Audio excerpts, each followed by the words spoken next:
E aí, senhores, como é que vocês estão? Tudo bem? Estou aqui num cenário diferente, que eu estou de férias. Como esse canal aqui não pode parar, eu vou gravar conteúdo e vou falar de tema de cirurgia plástica aqui para vocês. Pessoal, hoje eu separei um tema muito legal que muita gente tem mandado no meu Instagram. É provavelmente a cirurgia mais famosa dos últimos 5 ou 10 anos. A gente vai conversar sobre lipoaspiração de alta definição, a famosa Lipo HD, a famosa LAD. Tem uma série de designações, mas todas elas são oriundas da mesma cirurgia, lipoaspiração de alta definição. Então vamos lá, pessoal.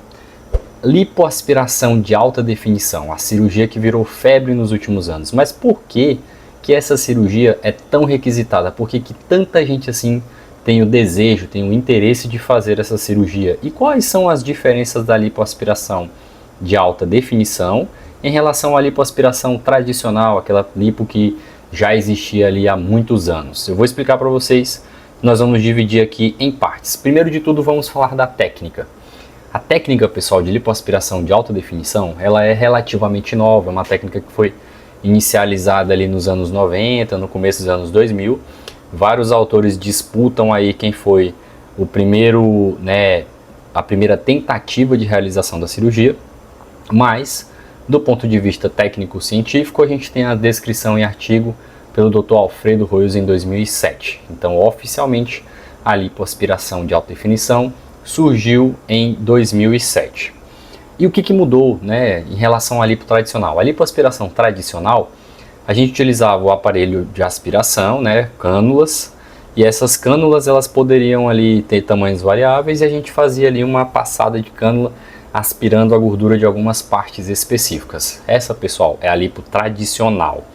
A lipo de alta definição, ela dividiu a lipo tradicional em duas etapas um pouco diferentes. A gente tem a aspiração de camadas de gordura profunda e nós temos a definição das camadas de gordura superficiais, certo? E essas definições, como muita gente não sabe ainda, ela não é feita ao acaso. A gente faz essas marcações exatamente na anatomia do paciente. Então, se o paciente tem uma musculatura que tem um pouco de assimetria, a lipo vai destacar e vai manter essa simetria do paciente, tornando ali ele exatamente como se fosse mais atlético. Seria isso, mais ou menos. O que aconteceu? O Dr. Alfredo percebeu que, fazendo essa aspiração em duas etapas, ele conseguia marcar, ele conseguia mostrar exatamente as áreas corporais que deixavam o paciente com um aspecto mais atlético. Então, mudou-se o conceito de somente aspirar gordura de uma maneira generalizada para um conceito de aspirar gordura e fazer evidências de marcações, evidências de musculaturas de maneira mais anatômica. Começou a aparecer aqueles corpos mais definidos, aqueles corpos mais desenhados. Isso não é somente um trabalho de aspiração, tem um trabalho de sombra, tem um trabalho de luz, tem um trabalho de marcação diferente. Então, assim, é uma técnica muito mais trabalhada, muito mais artística do que a lipoaspiração tradicional.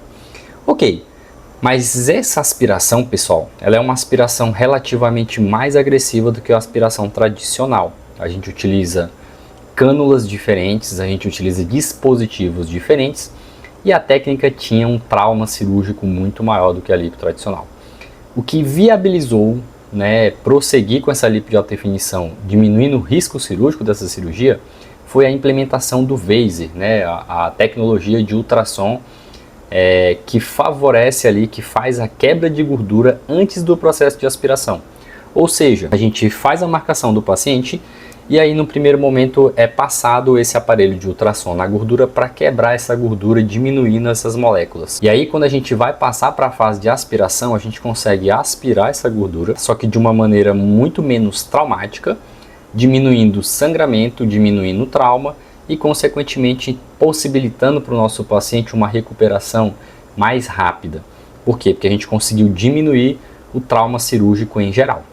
Isso aumentou o tempo da cirurgia. A cirurgia de lipo tradicional é uma cirurgia relativamente mais rápida, porque você só aspira. E na de alta definição você tem que fazer essa emulsificação e depois fazer a aspiração. Muita gente criticou, essa lipo passou por uma série de estudos, de trabalhos, né, de efeitos colaterais, de avaliações, enfim. Mas hoje a gente tem a lipo de alta definição como uma técnica consagrada. Por que então que ela ficou tão popular assim? Porque antigamente, pessoal, a gente tinha corpos todos relativamente iguais. Você lipava o paciente, deixava o paciente mais fino, ressaltava um contorno da cintura ali, mais ou menos, que era o foco da lipo. E basicamente isso. Não tinha tanta diferenciação assim. Todo mundo saía meio que com uma cirurgia padronizada. A lipo de alta definição, ela é uma lipo muito mais individual. Cada resultado, cada paciente vai ser um resultado diferente. Por quê? Porque ela não busca simplesmente remover gordura como um todo, e sim ressaltar as características do próprio paciente. E quem não quer ter um visual que parece que você já treina, faz academia aí há 10 anos seguidos, né, de maneira regrada, deixando o corpo mais atlético? Essa foi exatamente a proposta que fez a lipo de alta definição se popularizar. Celebridades, influenciadores, atletas, enfim, pessoas que querem, né, ter essa característica mais atlética, mais musculosa, mais definida, procuraram e acharam na lipo de alta definição a resposta para aquele padrão de cirurgia que eles queriam, né, para aquela coisa que fosse mais adequada para o estilo de vida dessas pessoas. E claro, hoje em dia todo mundo tem esse apelo mais ao físico, mais à definição, mais ao corpo atlético, é uma característica da nossa sociedade. Então, utilizando dessa técnica, a gente conseguiu entregar esse padrão de resultado e isso fez com que essa lipo se popularizasse, virasse uma febre, né?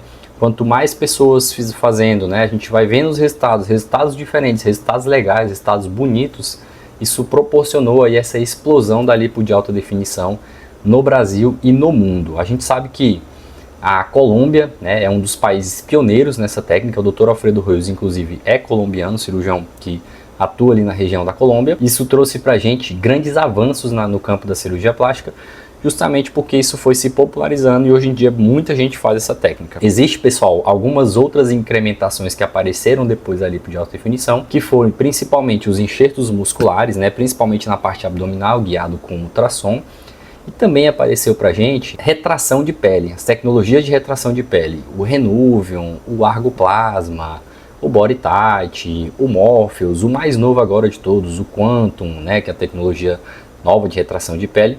Todas elas visando ali, depois da lipo de alta definição, melhorar a qualidade, melhorar a contratura dessa pele, né? Dar ali um aspecto de pele mais firme. Porque além de fazer essa definição, a lipo agora também tem essa vantagem, né, de ter ali essa redução de flacidez. Então, assim, às vezes a gente tinha sobra de pele que a paciente tinha que seccionar, que tirar, cortar essa pele para fora.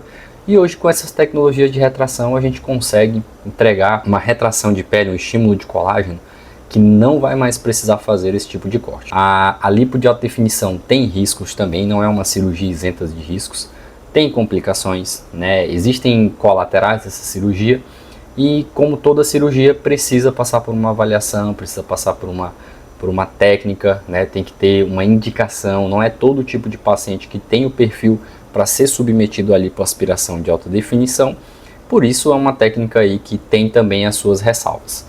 O pós-operatório também mudou, é uma das coisas que a gente precisa comentar aqui. O pós-operatório da lipo de alta definição, ele tem um protocolo diferente, ele tem um sistema de drenagem diferente.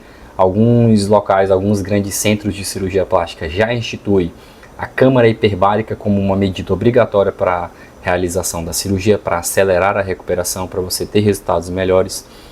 Mudou-se também o esquema das talas compressivas, a gente tem talas compressivas diferentes, a gente tem modelos de compressão alternados, né? Nos primeiros 4 dias a gente faz um tipo de compressão, depois desses 4 dias a gente faz um outro tipo de compressão, visando traumatizar menos esse tecido e acelerar essa recuperação e manter aquele resultado que foi desenhado na sala de cirurgia. O pós-operatório, pessoal, ele também depende muito do paciente, por isso que a seleção é tão importante. O paciente sedentário, o paciente que não faz atividade física, o paciente que não tem o hábito de fazer, não uma dieta restrita, mas uma dieta controlada, não evitar exageros de doces, de açúcar, de gordura, enfim, não é um paciente apto para fazer essa cirurgia. Por quê? Porque ele vai ganhar peso, ele vai engordar depois da cirurgia e ele vai perder esse resultado. A técnica, ela depende de tudo isso que eu falei para vocês. Ela depende de um cirurgião treinado, ela depende de tecnologia, depende de pós-operatório e depende do perfil do paciente. Nosso vídeo sobre lipo de alta definição era esse. Espero que vocês tenham gostado. Se ficou alguma dúvida da cirurgia, deixa aqui nos comentários que eu vou responder para vocês. Se inscrevam nesse canal, né? De novo, façam aquele nosso esquema clássico do YouTube. Se inscreve, curte, ativa o sininho das notificações, que a gente vai trazer conteúdo em breve para vocês. E o próximo vídeo vocês não podem perder, eu já vou deixar anunciado aqui. A gente vai falar sobre cirurgia das mamas. Então, se você tem interesse em saber mais sobre as mamoplastias, não perca o próximo vídeo que eu vou postar aqui para vocês. Um abraço e até mais.